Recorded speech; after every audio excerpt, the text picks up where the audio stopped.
कि जब तक पिता और पुत्र दोनों की गिरफ्तारी ना हो, जब तक दोनों सलाखों के पीछे ना जाए, तब तक न्याय नहीं होगा। अब ये न्याय कब तक होगा, जो लगातार मांग की जा रही है संयुक्त किसान मोर्चा की तरफ से, उस न्याय का इंतजार पूरा किसान कर रहा है, ऐसा लगातार खबरें चल रही हैं। हमारे साथ दिनेश शर्मा जी मौजूद हैं, लगातार किसान आंदोलन में पहले दिन से बने हुए हैं। क्या लगता है सर, राकेश टिकैत जी ने बोला है कि न्याय तभी होगा जब पिता और पुत्र दोनों सलाखों के पीछे जाएंगे, कब तक लगता है ये? देखिए, राकेश टिकैत जी ने जो बोला है बिल्कुल ठीक बोला है।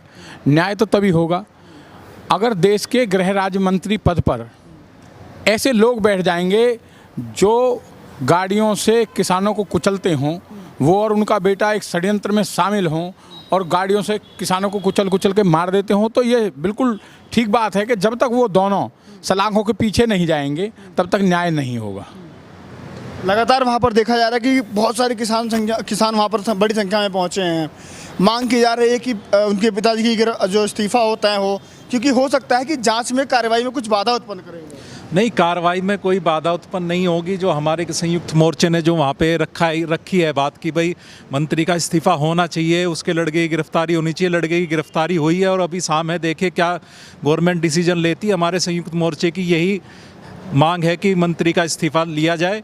अगर इस्तीफ़ा नहीं होता तो हमारे आगे के प्रोग्राम हैं उनको किया जाएगा और बाकी वहाँ पे पंचायत अभी चल रही है, देखे क्या निर्णय लिया जाएगा। आज 12 अक्टूबर है जो अल्टीमेटम दिया गया था, आखिरी मतलब दिन है एक तरह से कह सकते हैं।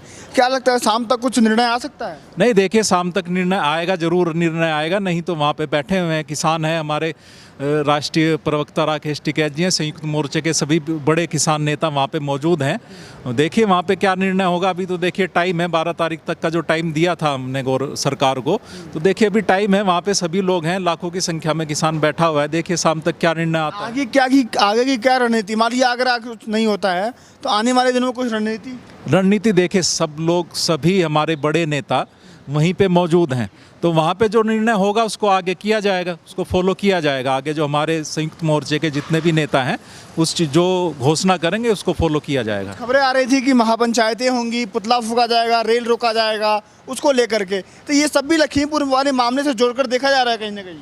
नहीं, लखीमपुर वाला मामला क्या है कि अगर मंत्री का इस्तीफ़ा नहीं होता तो हमारा 15 तारीख को पुतला दहन का प्रोग्राम है और 18 तारीख को हमारा रेल रोको का प्रोग्राम है। देखिए शाम तक क्या निर्णय होता है, उसी के आगे काम किया। लखनऊ में महापंचायत क्यों? देखिए लखनऊ में महापंचायत, भाई लखनऊ में महापंचायत इसलिए है कि लखनऊ देश की राजधानी, हमारे प्रदेश की राजधानी उत्तर प्रदेश की, तो वहाँ भी तो पंचायतें होनी चाहिए। लखनऊ में पंचायत नहीं होनी चाहिए? कोई बैन थोड़ी है लखनऊ में पंचायत करने पे। कहा जाता था कि लखनऊ में कोई बैठा है, लखनऊ आने से हो सकता है किसानों को डर लगता है, कुछ ऐसी खबरें चलती थी पहले। एक बात कान खोल कर सुन ले, जो भी ये कह रहे हैं कि लखनऊ आने से डर लगता है, ये देश का किसान है, ना तो इससे मजबूत और ना इससे धैर्यवान कोई इस दुनिया में है। देश का अन्नदाता कहीं भी आ सकता है, कहीं भी जा सकता है, इसे कभी किसी चीज़ से भय नहीं लगता। ये जो देश का अन्नदाता है इसको भय नहीं लगता। आज तक घाटे की खेती करता है 70 साल से, और फिर भी निरंतर खेती करता है, फिर फसल बेचता है, घाटे में फसल बेचता है, फिर फसल पैदा करता है। तो आप बताइए किसान के अंदर कहाँ भय है? ना जाड़े से भय है, 10 महीने हो गए हम यहाँ बैठे हैं। ना गर्मी से भय है, गर्मी में हम यहीं थे। ना बरसात से भय है, बरसात में भी हम यहीं थे। देश का अन्नदाता धैर्यवान और सबसे मजबूत इस देश में अगर कोई है तो वो देश का अन्नदाता है, जो निरंतर इस देश का पेट भी पाल रहा है और अपनी लड़ाई भी लड़ रहा है और आम आदमी की भी लड़ाई लड़ रहा है। वहाँ पर लगातार मैं आप लोग को बता दूं कि वहाँ पर जो मंच तैयार किया गया था, वहाँ पर जो अस्थि कलश थे वो भी रखे गए थे, क्योंकि कलश यात्रा निकालने का भी संयुक्त किसान मोर्चा ने ऐलान भी किया था। क्या लगता है कि वो कलश यात्राएं निकाली जाएंगी जगह जगह, तो बीजेपी का विरोध कैसा माना है कि बीजेपी का विरोध किया जाएगा, किसानों को समझाया जाएगा कि बीजेपी के जो भी चीज़ें कर रही है? देखिए निश्चित बात आप ये लिखिए कि जिस सरकार से हमारा विरोध है, हमारा विरोध क्या है? सरकार से हमारा विरोध है हमारे तीनों जो कानून हैं, ये काले कानून, इनको वापस ले ले और एमएसपी पर कानून बना दे। उससे ज़्यादा हमारा सरकार से क्या विरोध है? हमारा यही विरोध है। अगर सरकार कल इनको कर दे, परसों सब अपने अपने घर चले जाएंगे। सरकार का विरोध क्या है? सरकार का विरोध तो हम इसलिए कर रहे हैं ना कि भाई हमारी जो डिमांड है वो नहीं मान रही सरकार, तो निश्चित सी बात है अगर सरकार नहीं मानेगी तो विरोध तो आगे जाएगा, तो विरोध तो सरकार का होगा ही होगा, निश्चित सी बात है। और कलश यात्राएं, अब से पहले क्या कलश यात्रा नहीं हुई, अस्थि कलश यात्राएं नहीं हुई देश में? क्या इस किसान की अस्थि कलश यात्रा नहीं हो सकती?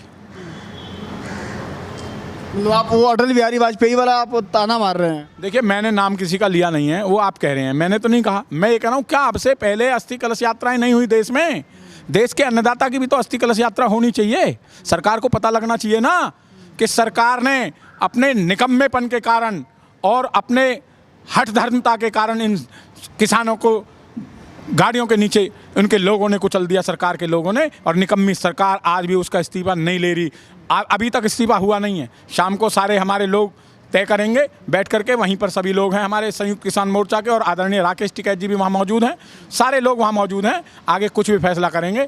अगर इस्तीफा नहीं होता है तो कड़े फैसले होंगे।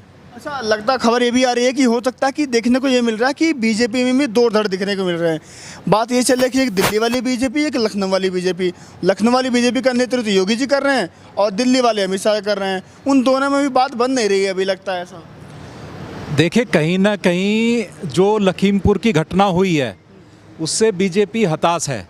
यूपी में अभी चुनाव है, तो लखनऊ की सरकार ये चाहती है कि किसानों के पक्ष में क्यों कुछ किया जाए, और जो दिल्ली की सरकार है उसे अभी टाइम है 2024 तक का, तो वो अभी किसानों के बारे में कुछ फैसला नहीं ले रही है। तो लगता है कि लखनऊ सरकार, जैसे अभी लड़के मंत्री के पुत्र की जो अभी गिरफ्तारी करी है, और शाम तक जो निर्णय आएगा कि अगर इस्तीफा भी ले लेती है तो सरकार कुछ ना कुछ करेगी। लेकिन चुनाव है ना, तो मोदी जी योगी जी को अकेले कैसे छोड़ सकते हैं यूपी में?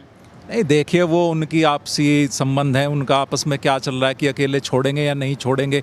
उन लोगों की क्या राजनीति है लखनऊ की, वो तो सरकार बताएगी। बीजेपी का हम क्या बताएंगे? किसान तो किसान की बता पाएगा, हम अपनी बताएंगे।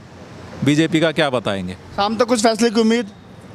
निश्चित तौर पे देखिए, अगर सरकार अभी मंत्री का इस्तीफा ले लेगी तो निश्चित तौर पे कुछ ना कुछ ठीक हो जाएगा सरकार के लिए, वरना किसान अपना आंदोलन और तेज करेंगे। लगातार खबरें हम आपको दिखा रहे हैं कि लखीमपुर खीरी से राकेश टिकैत ने बोला है कि बाप और बेटे दोनों सलाखों के पीछे पहुंचेंगे, तभी उन किसानों के साथ न्याय होगा जिन्होंने अपनी जान गंवाई है, अपनी शहादत दी है।